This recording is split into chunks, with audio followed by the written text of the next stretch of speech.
on today's episode. Beautiful day here in Sitka.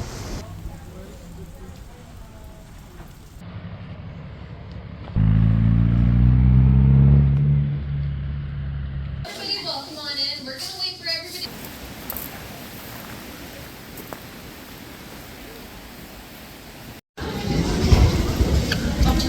Back to those wild populations, and hopefully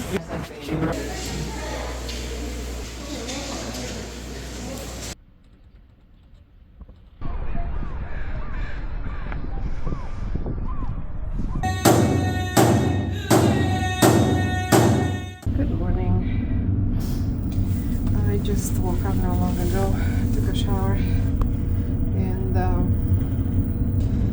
am going to have some breakfast, have some coffee. After that, I'll come back and get ready to go on this excursion to go see bears and some birds and salmon hatchery. So, talk to you later. Beautiful day here in Sitka. It's pouring rain. It's supposed to rain until noon, so that's gonna be interesting. We have a tour at 11:15. Well, we have to be downtown at 11:15. Take a shuttle. So it's going to be an ugly, rainy day, but we'll make the best of it. And I'm seeing now Carnival Panorama is just coming into port. It's a nice ship. So, catch you all later. Finally made it to downtown Sitka. It's pouring rain. Trying to walk around a little bit to the stores. We have about an hour and a half until our excursion. So, let's see what we can visit. Back there, there's an Orthodox cathedral, but it's not open until noon, so we'll not be able to get in. I want to check this park, but in this weather, I don't know. So I'll talk to you later. This is St. Michael's Cathedral in downtown Sitka. It was established by the Russian settlers in the 19th century. The building was completed in 1848. Unfortunately, it burned down in 1966 and it was rebuilt since then.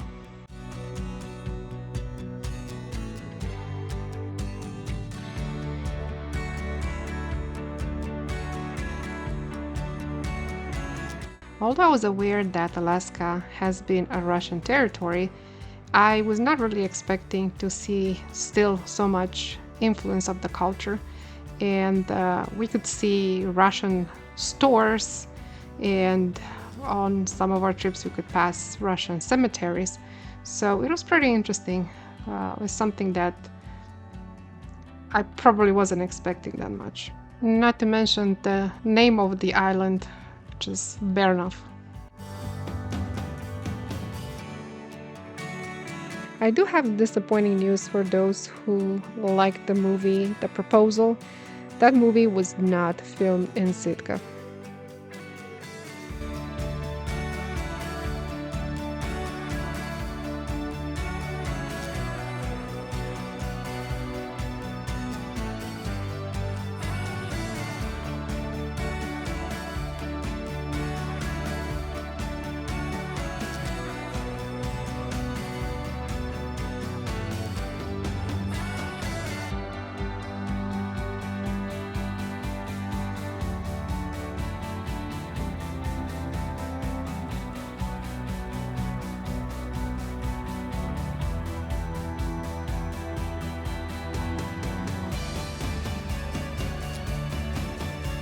And when we're just about to give up, we figure out where the totem park was. So we went quickly to visit it before we had to return to the visitor center to catch the bus to go on our excursion.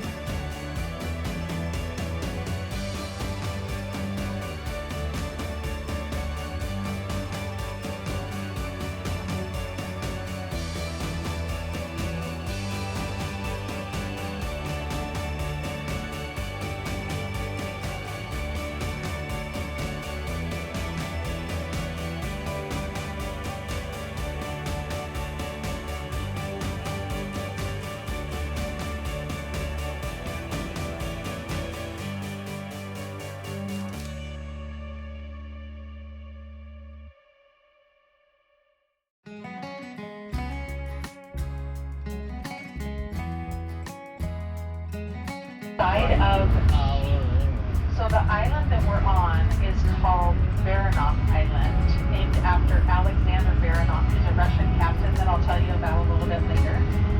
But the native people that claim it called it She. So Shitka, the side of She. On the left is our national cemetery. This is one of the smallest national cemeteries. Sorry.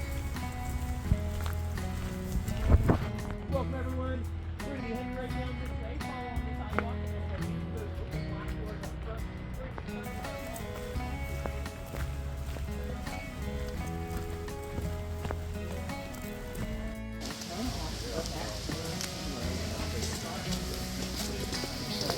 Everybody, welcome on in. We're gonna wait for everybody to unload off the buses, but while you guys are in here.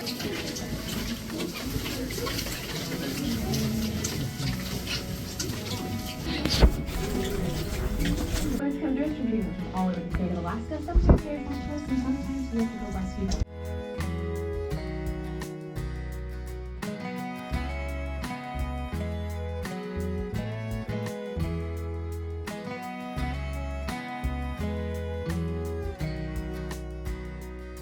The goal of the Alaska Raptor Center is to get injured raptors and bring them in and try to rehabilitate them. They have that room that I was showing you earlier where that bald eagle was learning how to fly again. But unfortunately, some of these birds will never be recovered fully. So in that case, they become permanent residents of this facility.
This is a replica of a bald eagle nest, and believe it or not, their nests are 4 to 6 feet wide and about 3 feet deep. So this replica is pretty much what a nest would look like.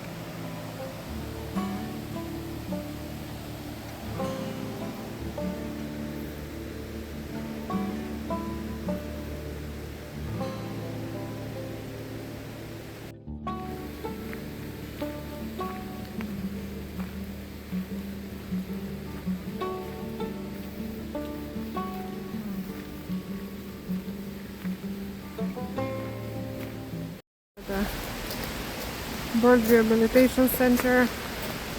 It's raining again, so we have a few more minutes before the bus comes over. So I'll see what else I can discover. Talk to you later.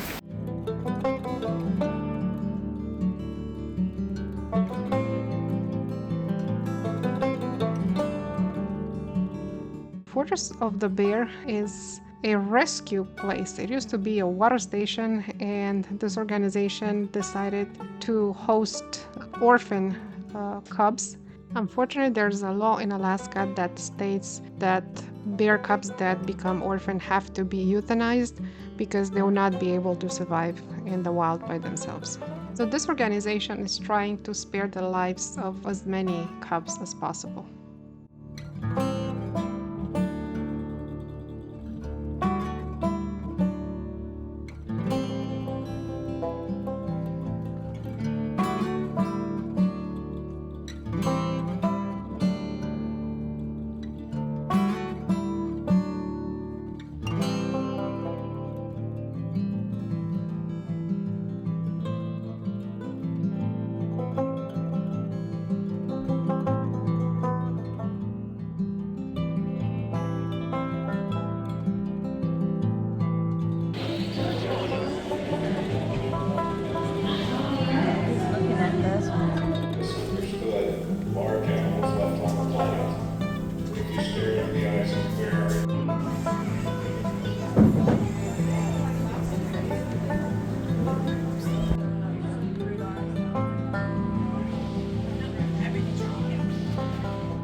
Fortress of the Bear has both brown bears and black bears. Unfortunately, they cannot really cohabitate well together, so they have to be separated.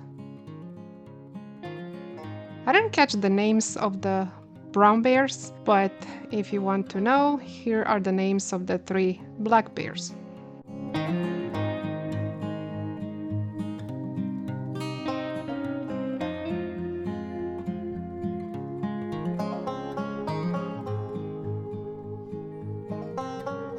Before we get into our facility, so the first rule is always watch your step. As you can see, there's ground out here. As you can keep an eye out. The second rule is always stay with the group. We are an active facility, so we do have active. Alright, well, to start our tour today, we're going to make a land acknowledgement. We are currently standing on Sitka that deep here. Has called this beautiful place home for thousands of years. We're still calling it home today. We just like to on every floor like that.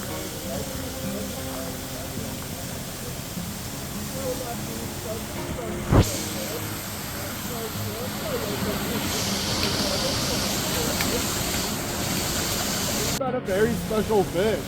Fish that's been providing to this environment for thousands of years. The fish that we work with.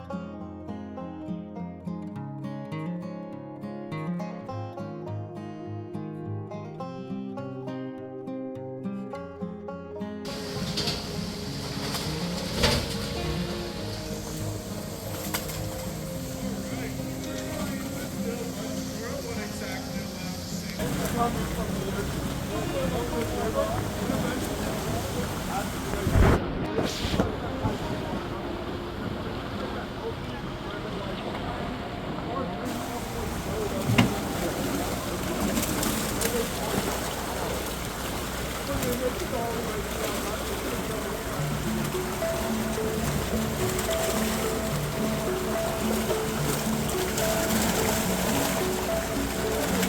And here you have a little bit of science regarding the life cycle of a salmon, in particular the coho salmon, which is also known as the silver salmon. And it was very interesting to see that out of the 3,000 eggs collected from the coho salmon, only 204 will become an actual fish and reach maturity and come back to be able to reproduce. Now these are round ponds. Round ponds give us the control to simulate a healthy ocean-like environment. Y'all are more than welcome to take a peek inside. It may be a bit difficult to see with the rain. It's been a little silty. But essentially, in these tubs, we're going to be creating that current for the swimmers, having saltwater swimmers, creating fun and daily, and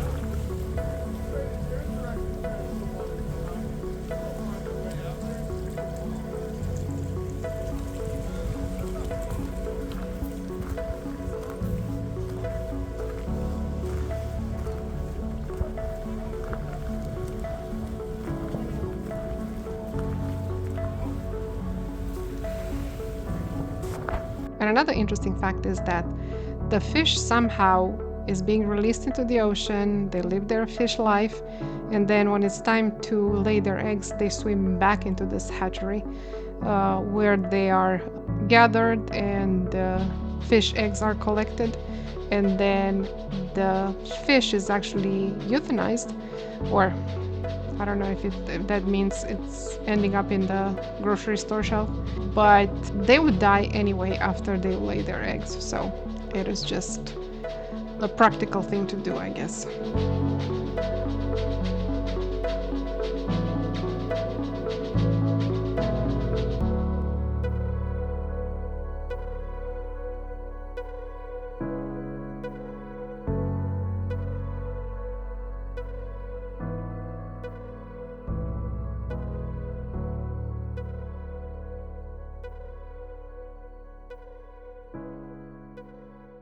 And since they said these are touch tanks, I decided to touch one of the sea anemones, but it just felt like touching scotch tape. And yeah, I did that one and then I gave up touching sea creatures.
Territorial Governor, Governor Brady, who collected totems from the Ketchikan area, so Haida poles, and he brought brought them to a fair in St. Louis. Poles would always face the water, and they were either welcoming or not. They could have been unwelcoming to certain people, and don't come back Russians or something like that. And the totem pole, there wasn't a written language for the native people, but they did tell their stories by generation to generation to generation. And if you were to see a totem pole today that had a little girl with golden curly hair and 3 bears and porridge and beds, you know, we would know the story as Goldilocks and the 3 bears.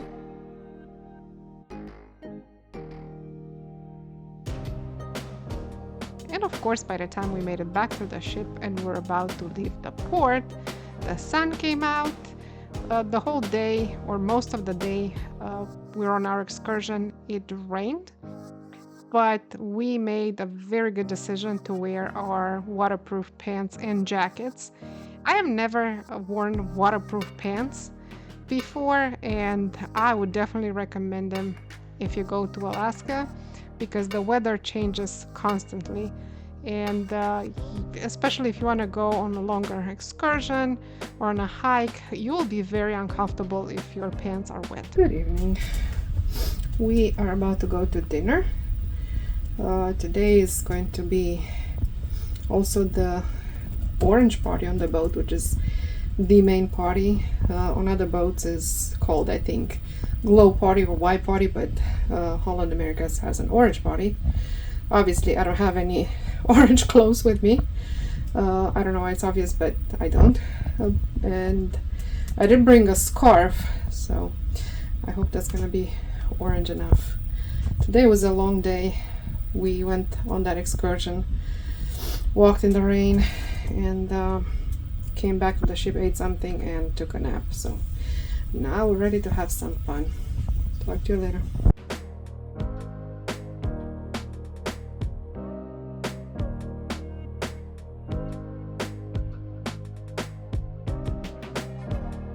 The orange party was in the Rolling Stone Lounge, and it was pretty cool, but as usual, it ended before midnight, so that was it for that day.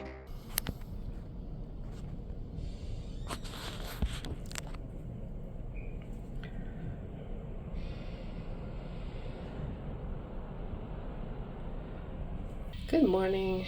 We are in Ketchikan today. They just announced that we can get off the boat, but our excursion doesn't leave for 3 hours, so what I will do is head out to breakfast, and later on we will get off the boat and walk a little bit around the port, around Ketchikan, and then go for our excursion. Today is going to be a short day in port. We're actually supposed to be back on boat by 12:15. It's 7 o'clock in the morning right now. So, quick stop here in Ketchikan, and then we'll have the rest of the day to relax. And also, tomorrow is going to be not a day at sea, but we're not stopping in Canada until 8 p.m. and then we'll be there for 3 hours. So, yeah, I'm kind of looking forward to having a little bit of relaxation time after all this running around and visiting very beautiful sights and scenery, but we haven't been getting a lot of sleep because we're trying to kind of do everything. So I'll catch y'all in a minute.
As I was walking around the little deck before getting off the ship in Ketchikan, I realized I never tried this New York pizza, so I made a decision to go grab a pie once I come back from the excursion.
Our first stop in Ketchikan was the Tongass Historical Museum in downtown Ketchikan, and it exhibits a lot of artifacts and items that represent the local culture and history.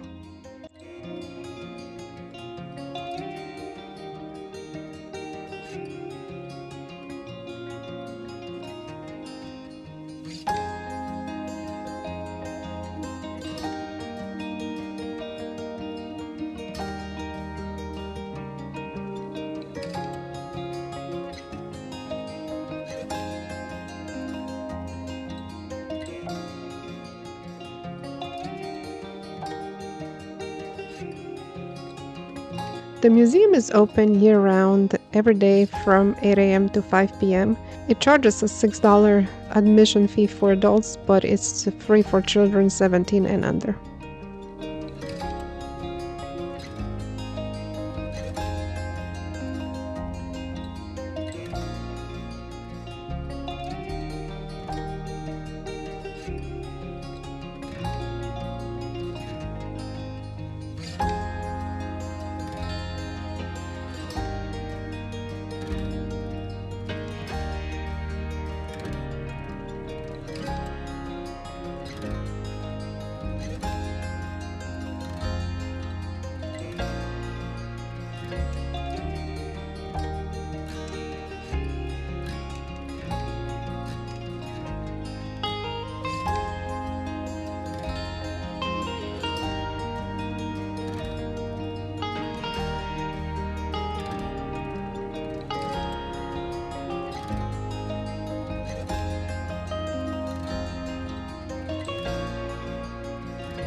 Right outside of the Tongass Historical Museum, there's the famous Ketchikan Creek Street, which is actually a boardwalk alongside a creek.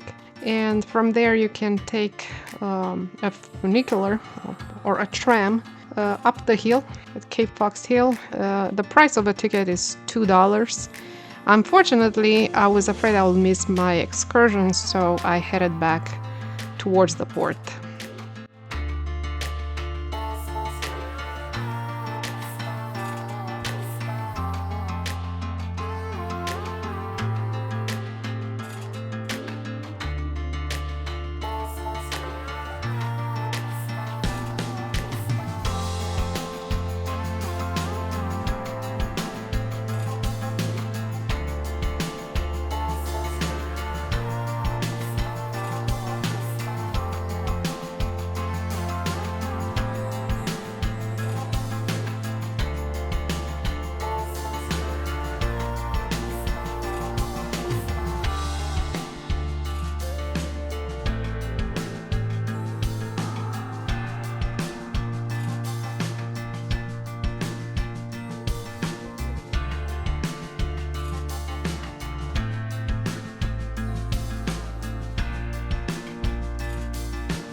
if you pay attention, you can see a lot of salmon jumping in the water.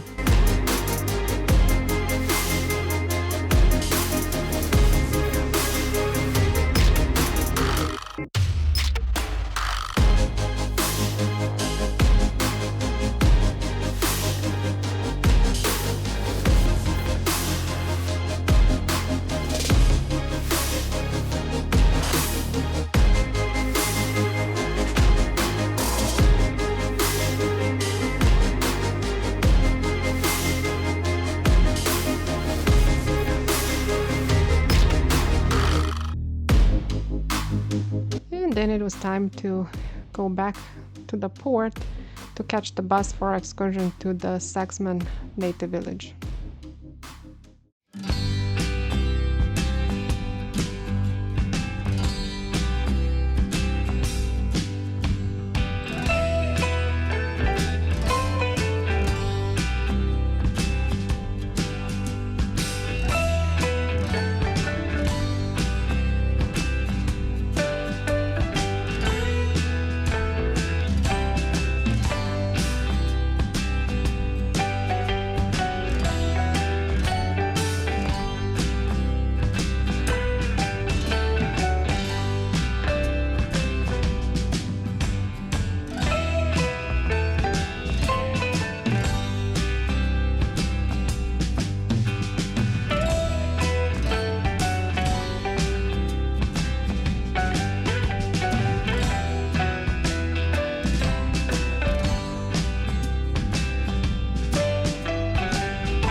So the berries are edible, but not the plants. Yeah. The bears eat them. Also, the kids eat them, especially their nice and juicy berries, you know. Also, the good thing about this island, we don't have snakes on this island. No snakes at all. Well, that's good. No grizzlies. That's another good thing. No grizzlies? No grizzlies. You want me to carry that monster? Huh? Oh, black, yeah. You And put then it this back one here. right here is called the thimbleberry. Oh, there's Yeah, thimbleberry. So, yeah, and also they're red, and we're gonna head up this way so it's a lot easier. What if the salmon berry is during days with that black?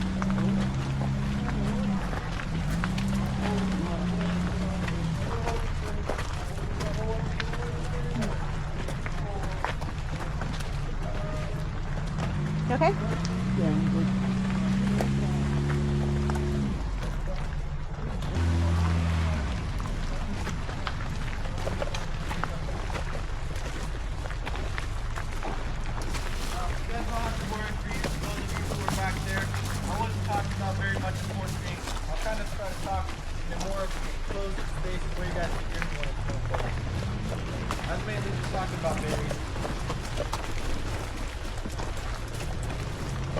But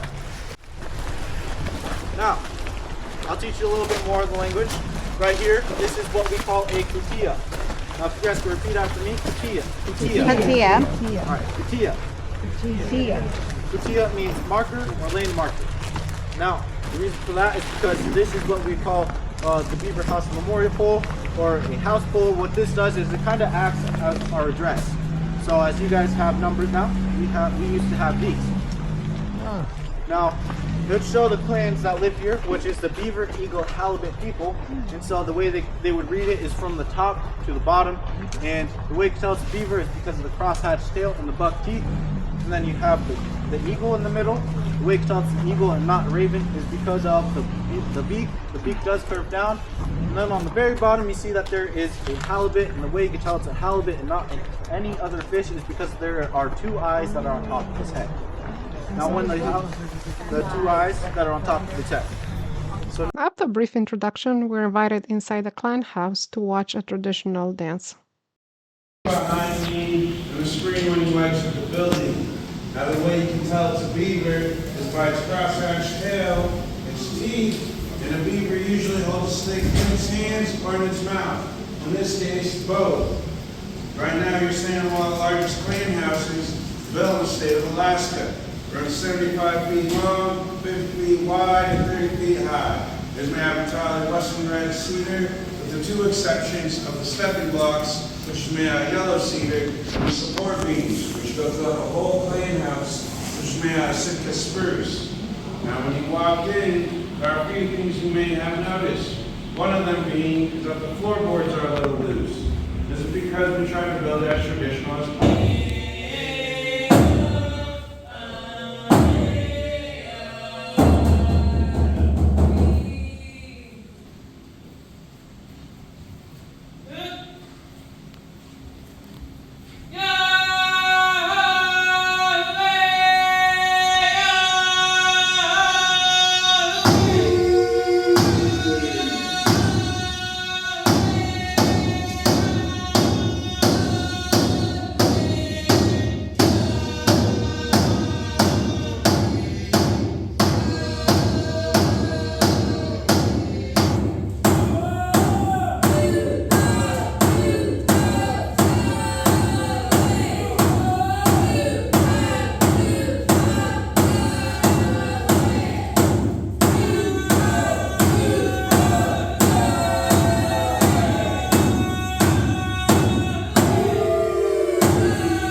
And the visitors were invited to join the dancers on the stage if they wanted to do so.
After the traditional dance, the tour continued outside in the totem park, and it was very interesting to hear how each totem pole tells a story, sometimes a very long and intricate story that I never would have gotten by just looking at it, but I guess you have to be from there to understand all the traditional symbols and what every single one of them represents.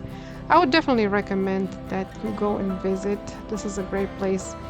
I would not be able to tell you how much it is to get in because we had an excursion booked through the cruise line, but I found online a tour that will take you through Ketchikan and also a tour of this Saxman village for $69 for adults and $59 for children.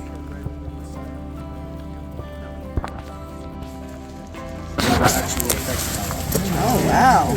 And we went all the way up from, so there's 3rd Ave, and then there's that whole rocky wall, and there was actually a whole trail right there. And on that rock wall, that is what had started the landslide. It fell down, and then it started up. So it does look like everybody is here.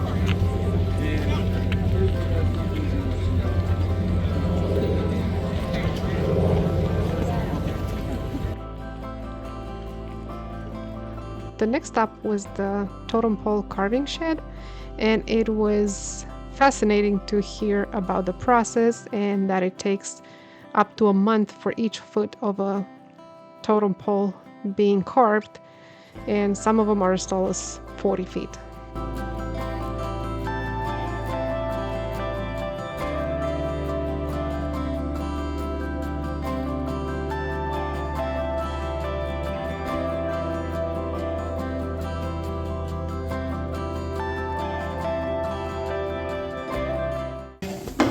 Beaver teeth, deer antler, and whalebone.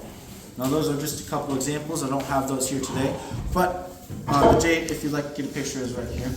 And as you guys might have noticed, that these totem poles we do use 3 main colors, which is the red, the black, and the blue. Now the reason for that is because those are the resources that we had back then to make the paint.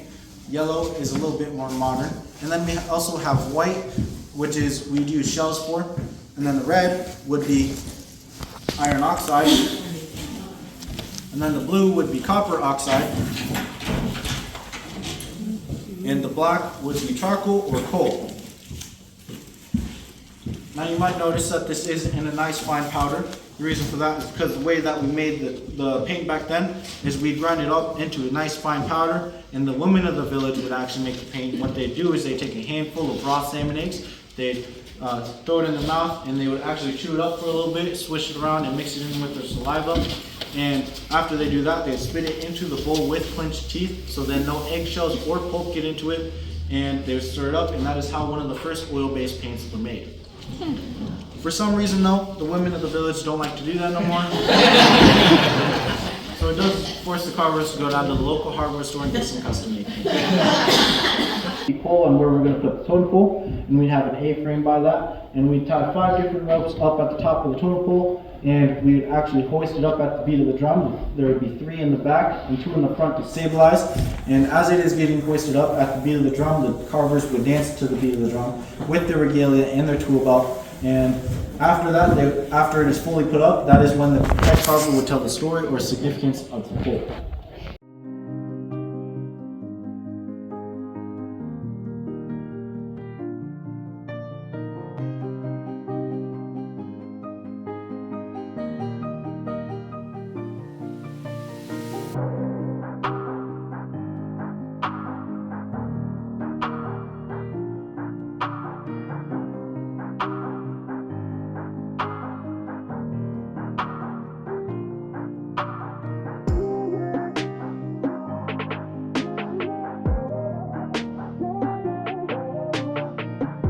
And as I had decided earlier in the day, I went to get some pizza. The wait for the individual pie was 30 minutes, but it was absolutely delicious. Well guys, this was the last port we had in Alaska. We still have a day at sea tomorrow, but we'll have one stop in the evening in Victoria in Canada. So bye-bye Alaska for now. But it was a really good trip. I really enjoyed it. I'm looking forward to having probably more than 24 hours off. Just relax, not go anywhere. And tomorrow night we'll get off the ship a little bit in Victoria, but it's going to be at 8 p.m. so I don't know how much we'll be able to see, but yeah, I'm going to take a nap. See you later.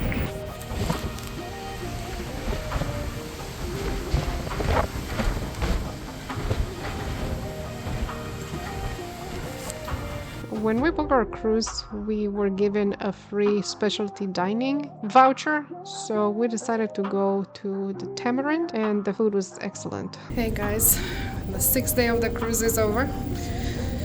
I was hanging out with some ladies that I met here on the ship, but it's time to go to bed. It's probably gonna be a very lazy tomorrow morning, very lazy day, but yeah. It's time to relax, and I'll talk to you in the morning.